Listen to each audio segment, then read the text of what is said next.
Sabe, cada vez que a gente desliza o dedo na tela, manda um e-mail ou assiste a um filme, tudo isso, tudinho mesmo, depende de uma ideia que começou mais de meio século atrás.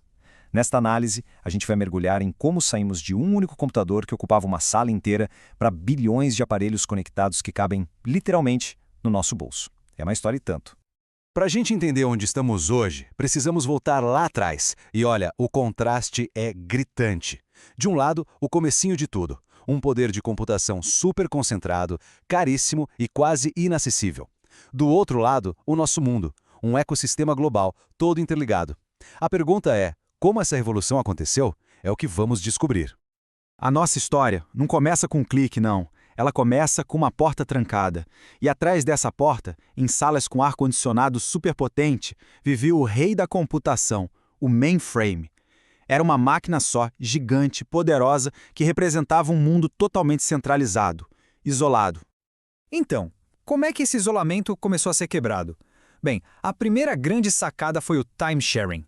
Pensa só, pela primeira vez, várias pessoas usando uns terminais bem simples podiam acessar o poder daquele mesmo mainframe ao mesmo tempo. Hoje parece óbvio, né? Mas na época foi uma revolução. Foi o primeiríssimo passo para a computação colaborativa.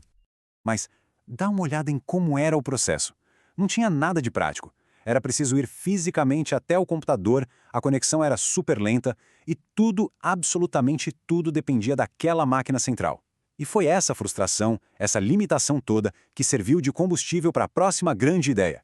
E se os computadores pudessem conversar entre si, mesmo estando longe? E essa pergunta nos leva direto para os anos 60. É aqui que a história dá uma virada de cinema. No meio da Guerra Fria, o governo americano lança um projeto que parecia coisa de ficção científica na época, chamado ARPANET. O objetivo? Juntar o mundo da computação com o mundo das telecomunicações. Mas aqui tem um ponto fundamental. A motivação por trás da ARPANET não era criar redes sociais ou streaming, era uma coisa muito mais prática.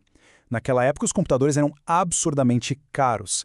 A ARPANET nasceu, então, da necessidade de fazer com que diferentes instituições pudessem compartilhar esses recursos valiosíssimos à distância. E aqui estão eles, os pioneiros. 4 nós, 4 universidades, que se tornaram o epicentro dessa nova era. Foram essas instituições que deram os primeiros passos, ainda meio incertos, numa jornada que iria, literalmente, conectar o planeta inteiro. E o resultado foi, uau, imediato e profundo. De repente, não era mais só sobre compartilhar o poder do computador. Os pesquisadores começaram a compartilhar arquivos, programas e, talvez o mais revolucionário de tudo, mensagens. Sim, o e-mail, essa ferramenta que a gente usa todo santo dia, nasceu nessas primeiras e frágeis conexões. Ok, a ARPANET foi um sucesso estrondoso. Tão grande que inspirou outras redes a surgirem. Só que isso criou um problema novo, uma espécie de torre de Babel digital. Cada rede falava sua própria língua. Era preciso um tradutor universal urgente. E essa era a pergunta de $1 milhão. Como fazer com que máquinas de fabricantes diferentes, com sistemas operacionais diferentes, conseguissem se comunicar sem problemas? A resposta para essa pergunta não foi só genial, ela foi a base de toda a internet que a gente conhece. A resposta foi o TCP/IP.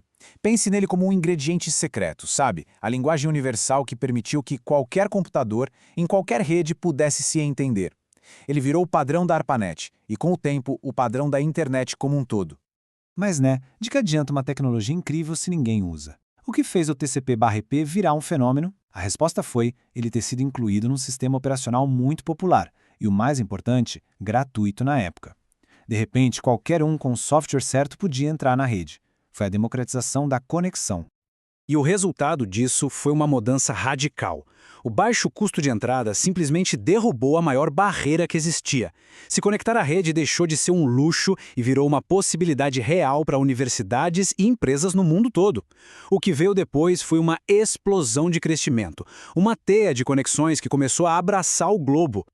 Dando um salto para os dias de hoje, todo esse legado histórico criou um ecossistema de redes que a gente usa o tempo todo, muitas vezes sem nem perceber. Vamos organizar esse mundo conectado em 3 conceitos principais: internet, intranet e extranet. Mas antes, só uma distinção rapidinha que é importante.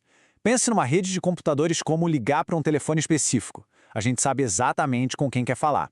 Agora, um sistema distribuído, tipo a web, é como pedir uma pizza. A gente faz o pedido e o sistema se vira para achar a melhor pizzaria e entregar, sem que a gente precise saber onde ela fica.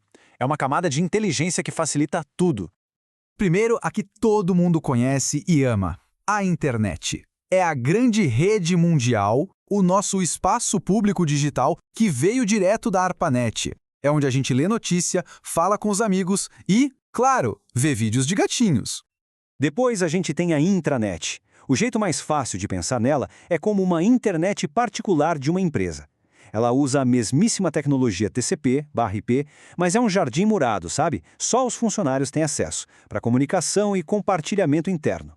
E por último, a extranet. Se a intranet é um castelo, a extranet é a ponte levadiça. É uma rede privada que se abre um pouquinho para fora, permitindo que uma empresa se conecte de forma segura com alguns parceiros ou clientes importantes. É colaboração, mais com controle.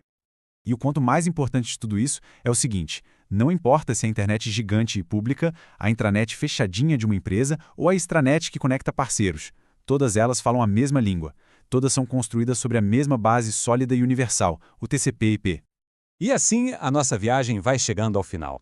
Foi um caminho incrível, né? Desde aquelas salas frias dos mainframes até este mundo onde estar conectado é tão normal quanto respirar. É uma transformação que, sério, é de cair o queixo. Pensa bem, uma ideia que começou com um objetivo super prático de economizar dinheiro compartilhando computadores caros, acabou criando a maior plataforma de conhecimento, de comércio e de conexão que a humanidade já viu. Isso deixa uma pergunta no ar para a gente pensar. Se essa primeira onda de conexões construiu o mundo como a gente conhece hoje, o que será que a próxima geração de redes, talvez mais rápidas, mais inteligentes, mais integradas, vai construir? O futuro da conexão? Bom, ele ainda está sendo escrito.